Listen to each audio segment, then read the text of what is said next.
امام علی علیہ السلام کی خدمت میں ایک شخص آ کے عرض کرنے لگا، یا علی، وہ کون سا عمل ہے جس کی وجہ سے انسان تڑپ تڑپ کر مرتا ہے اور قبر میں بھی تڑپتا رہتا ہے؟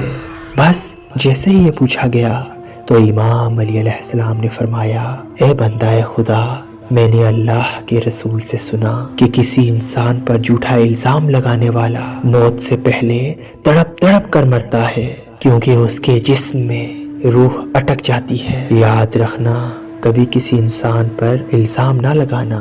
یاد رکھنا، اللہ کو سب سے ناپسندیدہ اعمال میں سے سب سے ناپسند عمل یہ ہے کہ کوئی انسان کسی انسان پر الزام لگائے، کیونکہ یہ عمل انسان کو دنیا میں بھی تڑپا تڑپا کے مارتا ہے اور قبر میں بھی قیامت تک تڑپاتا رہتا ہے۔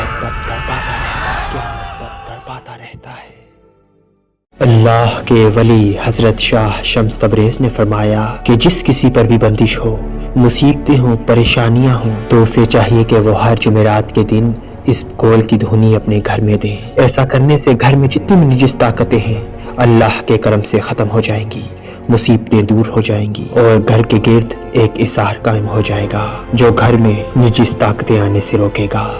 اللہ پاک آپ سب کو سلامت رکھے۔